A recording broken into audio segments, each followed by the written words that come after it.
Hi, I'm Chris Brown, Fleet Group Editor at Bobit, and welcome to the next episode of Fast Forward interview series. Fast Forward is about connecting with leaders in fleet, tech, and automotive to show what the future holds for fleets of all types. In this episode, I interview Brice Adamson, President of Enterprise Fleet Management. Brice and I discuss the partnership Enterprise Fleet has with Domino's to fleet Chevy Bolts for pizza delivery. We also get into the changes in fleet management that are happening to meet new challenges when it comes to fleet electrification.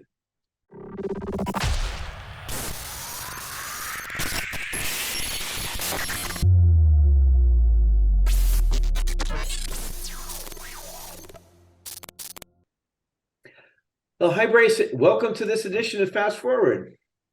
Chris, thank you so much. Thanks for having me. Sure. Well, let's just dive right in. We've heard the news about this exciting partnership with Domino's and General Motors in regards to the Chevy Bolt EV. This is like 800 Bolts that are going to be making pizza deliveries. Let's dig in a little bit to that. What can you say about that? Yeah, I think a couple things. Number one, we're just really proud to help Domino's, our partner, achieve their sustainability goals by integrating these electric vehicles into their fleet. We're delivering 100 vehicles to their franchise and corporate stores right now, with 700 more to follow. And we're just really excited that they chose us as a partner to help them make this transition. Sure. And they're wrapped vehicles, right? Um, Yep. Cool. I imagine that's going to give them some pop. It's pretty cool to see a Chevy Bolt, wrapped Chevy Bolt, come and deliver a pizza to your house. It's kind of neat. Yeah, it's really neat, and we're certainly helping them on the wrapping of the vehicle. But then there's other aspects involved Yeah. in electrifying a fleet, which is, where do you charge the vehicle, and how do you charge it? And many of these franchisees and their corporate stores, they don't have the expertise there, and we're helping them, identify whether the store has the appropriate power needed to charge the vehicle overnight. And then also we're helping them install infrastructure and charging to make sure that they can and do charge the vehicles overnight, so that the vehicle can do the job that it's intended to do the next day. Yeah, and this seems like a pretty good fleet application, right? It's you're going to be in a duty cycle that works for the vehicle. Delivering pizzas doesn't require a big vehicle. And also it's in terms of charging, most of that charging is just going to happen overnight. So I think we can probably use level two charging. Yes, yeah, for sure. Yeah. I think, Chris, this is the perfect application, because even the range that they're delivering vehicles, it's not that great. They want to deliver hot pizzas, right? So that they're not going to be covering a very big range. So this is a perfect use case for electric vehicles for sure. Okay, sure. And I guess in that regard, when you're installing infrastructure, we've heard some stories about getting this done. It's hard in the trenching and stuff, but for Domino's and for their franchises and corporate stores, it's probably less of an issue to get that level two charger in there. Yeah, we think so. Number one, that the number of vehicles that they're going to have for each location is not a huge number of vehicles, so it's not going to be a big drain on power. Our experience so far, shows that their locations have been able to, accept the chargers that are going to be necessary. So we think this is going to be a relatively easy application on a store by store basis. Sure. Okay. And Domino's has a stated kind of zero emissions goal. What is that? Yeah, so Domino's want to be zero emissions by 2050. And this is just a really important step for them to make now, because, they're going to need to learn, as we all are learning about, living with electrified vehicles, and what that means, and how to charge and manage them for sure. Yeah, that's great. And this really kind of brings up the kind of the broader picture on the fleet management company and their client relationship as it relates to EVs. This all changes in this new environment that was completely different and evolved from ICE vehicles. How do you see it from your perspective? Yeah, we've never, Chris, had to, I guess, help our clients find fuel for the ICE vehicles, but we absolutely need to help our clients charge their EV vehicles. And so we're getting involved in different aspects of the overall life cycle of the vehicle that we never have been before. But we have an EV information hub that helps our clients and prospects throughout this whole process. And our clients and prospective clients, they can reach out to their enterprise representative for continued education or visit the EV hub that's available on efleets.com. Okay. And so I guess part of that too is really kind of figuring out what vehicles are electrifiable, to coin a term, right, in that fleet. How are you guys helping your clients in that regard?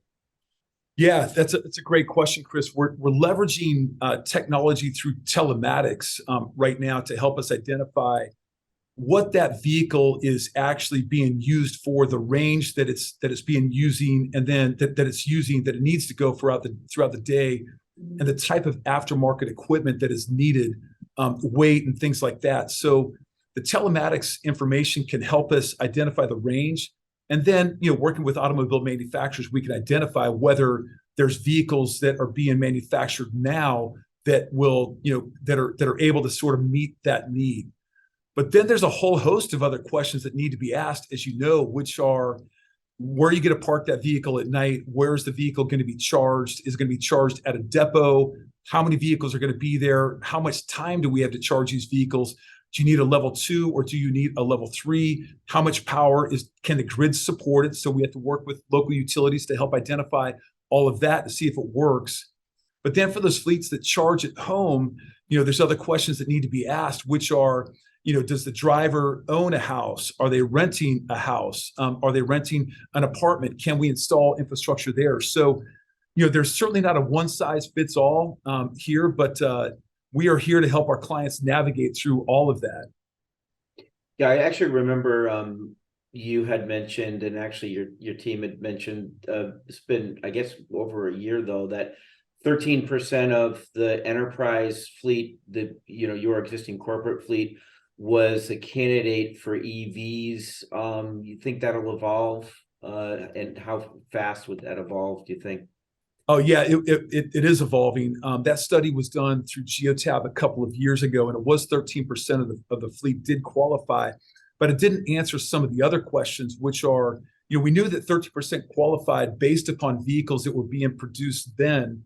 Now that number is moving closer to 45%, but then there's the whole question of vehicle availability that is problematic for reasons we all know of, supply chain issues and things like that. But then also charging infrastructure. So telematics will help us with a piece of the information. There's other practical parts that we need to sort our way through, which is, can we get the vehicles that we know that this vehicle can be used for, and then the charging infrastructure, is there power, are they charging at home, et cetera, et cetera. Some of the things I mentioned earlier. Yeah, well, I mean, you bring up a good point. I mean, that's pretty exciting to understand that within a couple of years, it's 13% to almost 45%, but then you really have to balance that with vehicle availability. And then if you don't, that's chicken and the egg right there with the charger installation and managing that compared to when the vehicles are coming. It's a tough balancing act. It is a tough balancing act. And, I think availability is certainly a big component. Charging infrastructure is also a big component. But, we also do need to remember that there was a day where there's a lot of ICE vehicles being introduced in the 1900s, and the infrastructure for fuel back then wasn't there. It developed later on. So I'm confident it will come, but it's going to be more of an evolution, not a revolution. Yeah, fair enough. And just real quick, I mean, you touched on telematics, right? I mean, when we look at sort of other trends in fleet, EVs takes a lion's share these days, but telematics has been the big trend. How is that changing? I mean, it was track and trace, right? Gaining some metrics from the vehicles, but it's changing in general, and then the electric environment as well. Yeah, so telematics has certainly evolved, from track and trace to, let's not forget how it can help improve, fuel usage and driver behavior, which turns into driver safety, optimizing routes, but also, preventative maintenance that will help, identify engine alerts in a vehicle that will hopefully, help us make recommendations for our clients to help them, fix a problem that they don't necessarily know exists in a vehicle right now that might lead to a long, maintenance experience later on. Yeah, and I want to ask you about that because we are in a time now where vehicle availability is, still problematic. And how are you coaching and counseling clients in terms of keeping vehicles on the road longer? Because it's a necessity now, right? It's a big necessity. Our clients are in essential services and their businesses have been, busy over the course of the last 2.5 years, certainly. And, I think preventative maintenance is probably the biggest thing that we encourage our clients to do. Vehicle preservation is really, really, really important right now. Let's do the small work now so we don't have to do big work that's more expensive. It's going to keep the vehicle off the road for a longer period of time down the road. But through our partnership with Enterprise Holdings, we're also able to help our clients get additional vehicles when they need them, for those downtime events or those short-term growth events as well. Yeah, that's great. I mean, just looking big picture, I mean, it's like supply chain issues, vehicle availability. I mean, just a few months ago in Q3, it was pretty bleak. It seems like it's kind of getting better now, but there's still some pressures on there. What's your perspective? It still feels really challenging. Certainly manufacturers, they built 5% more vehicles than they did last year, but that's still down from the high, which is back in pre-pandemic 2019.